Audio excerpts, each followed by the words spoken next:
Start your day with Morning Edition and wind it down with All Things Considered, only on KPBS. From global headlines to local stories, stay informed, inspired, and connected. Tune in daily or listen anytime at kpbs.org.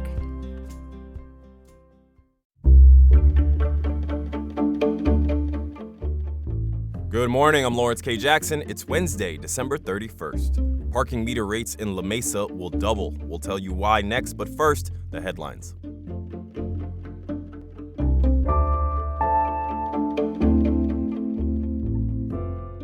Beginning at 6 p.m. today, the California Highway Patrol will bolster operations in the county and throughout the entire state of California. The main objective is clear: crack down on impaired, reckless, or intoxicated drivers. The increased enforcement will end on New Year's Day at midnight. The CHP reports that nearly 500 people were arrested on DUI charges during last year's enforcement period. The Highway Patrol reminds you to please plan ahead by designating a sober driver, taking public transportation, or calling a rideshare. There are 5 new animal welfare laws coming in the new year that looks to strengthen vet care and further protect pets. The San Diego Humane Society says the new laws exist thanks to lobbying efforts put forth by an alliance of advocacy groups. One of the new laws allows registered vet techs or assistants to perform any medical task not prohibited by law. Another allows vet techs at shelters to administer essential things like parasite control or vaccination shots without a supervising vet's presence. Both new laws are meant to respond to the shortage of veterinarians and provide more animals with care. For the full list of new animal welfare laws, you can visit sdhumane.org. The San Diego Public Library is issuing a challenge, a winter reading challenge. You can win prizes like movie or museum tickets throughout January. To qualify, complete a total of 5 books, hours of reading, or activities. This year's theme of Every Picture Tells a Story challenges participants to blend reading with visual art. From KPBS, you're listening to San Diego News Now. Stay with me for more of the local news you need.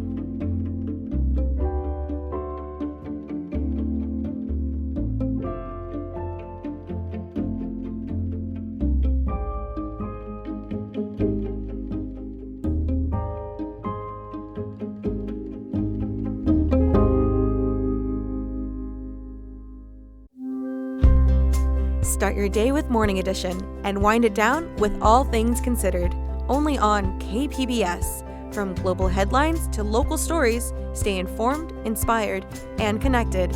Tune in daily or listen anytime at kpbs.org.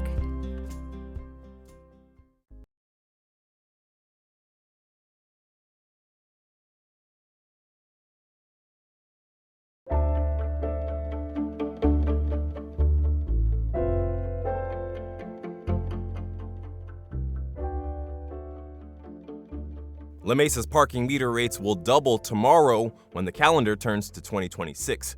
Reporter Elena Alfaro says this is the first time the rate has changed in 2 decades. I know 150 isn't much more than 75 cents, but if there's a precedent for just doubling the price, when's it gonna stop? That's Sam Hockaday. He paid the meter in downtown La Mesa for a shopping day this week, but he's wary of rising parking costs across San Diego County. I feel like in a lot of places it costs the same amount to park as it does to get whatever meal or coffee you're trying to get, and that sucks. Mayor Mark Arapastathis says the rate hike is needed to cover the cost of maintaining and upgrading the meters. We did unanimously voted to raise the rates, and mostly because all the costs have gone up and technology has changed, and we want to try to keep up with that. Brittany Fox is a co-owner of Small Batch, a downtown gift shop.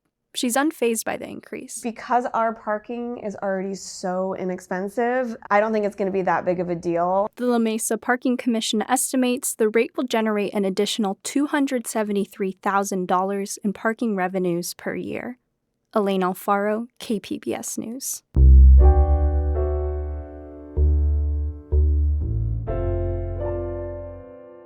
Nearly 1.7 million Californians qualify for both Medicare and Medi-Cal. Starting in January, health reporter Heidi DeMarco says a major expansion will bring coordinated care options to residents of Imperial County. Right now, people who qualify for both Medicare and Medi-Cal often juggle 2 plans, 2 insurance cards, and 2 sets of benefits. But when they do qualify for both, it can often be hard to navigate the benefits of it. Dr. Ian Neal is a UCSD health geriatrician. He treats patients in Medi-Medi plans, programs that combine Medicare and Medi-Cal into a single coordinated plan. But with the benefit of having a care coordinator, San Diego County was among the first to offer Medi-Medi plans. Starting January 1st, Imperial County will join 29 new counties, giving local seniors and people with disabilities access to coordinated coverage for the first time. One of the plans will be offered by the Community Health Plan of Imperial Valley. CEO Lawrence Lewis says, There's about 15,000 that are in the county that could qualify for this. Ultimately, Neal says coordinated care offered by Medi-Medi plans is about helping people stay healthier longer. it's a way to really say, let's take patients that we know are frail and let's get an extra safety net around them. Heidi DeMarco, KPBS News.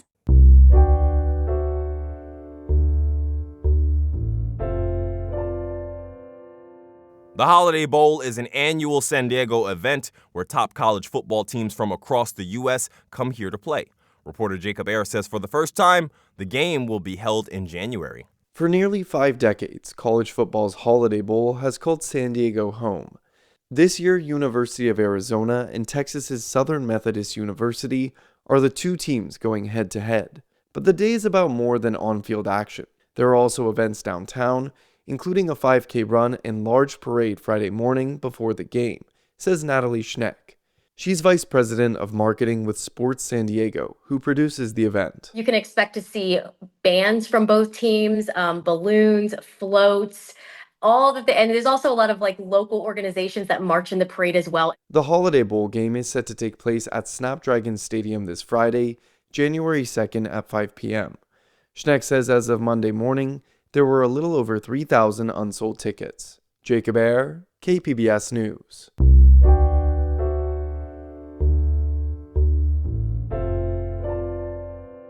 For the first time in more than 20 years, rain is predicted for the Rose Parade tomorrow. But that won't dampen the spirits of 2 Carlsbad brothers who will be marching in the Tournament of Roses Parade. North County reporter Alexander Wen says they are part of the Bands of America National Honor Band, composed of high school students from across the country. Music has always been a large part of the Parker brothers' lives. I've played trumpet for 8 years. I've been playing the flute for 6 years. And this New Year's Day, 17-year-old Sam and 15-year-old Tori Parker will be part of the Bands of America National Honor Band at the Rose Parade. I was really, really hyped because, this is a huge part of the Southern California tradition, really American tradition at all. For Sam, the Rose Bowl is the culmination of his high school band career. For Tori, it's the last chance for him to play together with his brother in marching band. And I can't wait to do it with this guy. Part of the reason I'm in the parade and part of the reason Tori's in the parade is because, we have each other. We're constantly pushing each other in our practice sessions to get better, play faster, play harder, play softer, play nicer. Which pairs well with this year's parade theme, the magic in teamwork. The Rose Parade steps off at 8 a.m. tomorrow. Alexander Wen, KPBS News.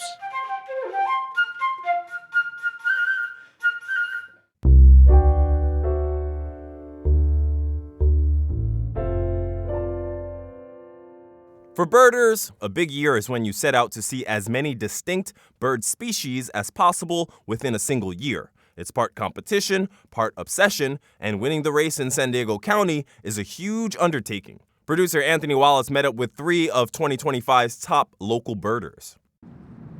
For a birder, there might be no better place in the United States than San Diego County. This is the big leagues of birding. San Diego is arguably the birdiest county in the country.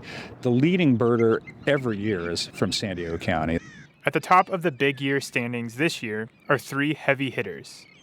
There's Rick Grove, a semi-retired former superintendent. When we met up in mid-December, he had 390 birds. With 390, that puts me in 3rd place currently.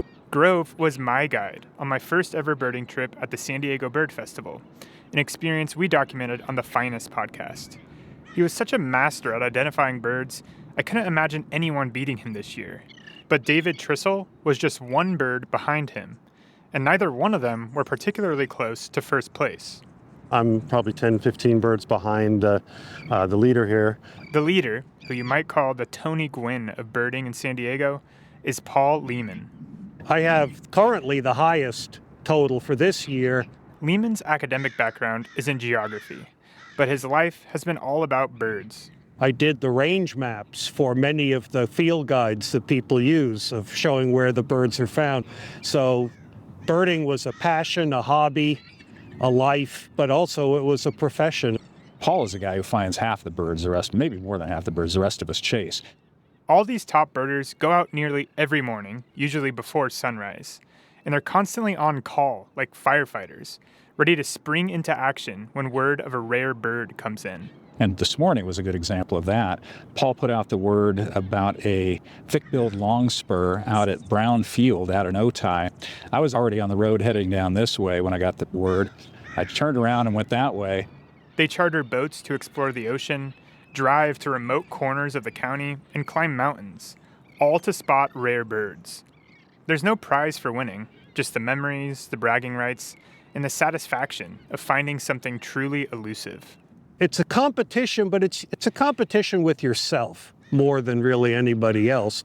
This community is amazing in that everybody helps everybody and everybody wants everyone to see every bird. And in February, everyone came together for one spectacular bird, the undisputed highlight of this year in birding.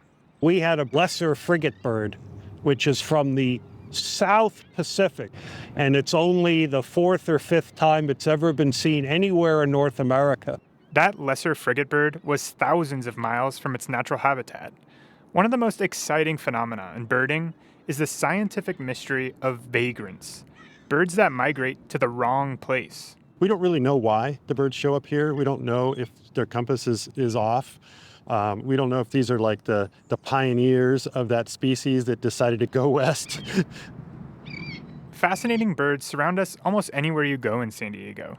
And of course, Trissel, Grove, and Lehman couldn't help but sneak in some birding during our interview. We were at Robb Field in Ocean Beach, and they pointed out a willet, which calls its name in flight, and a black-bellied plover, which flies all the way from here to the Arctic Circle. So the willet's on the left, and the black-bellied plover is on the right, walking to the left. They're going to meet. You'll see the bill difference. Since the pandemic, birding has become much more popular and more diverse. You don't need to be an elite birder at the top of the standings to marvel at our feathered neighbors. For me, last year's San Diego Bird Festival was slightly life-changing. It deepened my appreciation for the mind-blowing nature in our own backyard. That festival is coming up again in February, and you'll have the chance to bird with champions like Grove or Trissel. But all you really need to get started is a walk outside, and the free birding app Merlin helps too. Just look at birds. It doesn't take any equipment. It doesn't take a mentor. The three of us we look like what you might consider birders to look like. We're old, retired white men. And I think it's really important to point out that birding is for everybody. Anthony Wallace, KPBS News. You can hear more from Rick Grove on The Finest. Search the podcast for 100 Birds in One Day. That's it for the podcast today. As always, you can find more San Diego news online at kpbs.org. I'm Lawrence K. Jackson. Thanks for listening and subscribing. By doing so, you're supporting public media, and I thank you for that. Have a great day.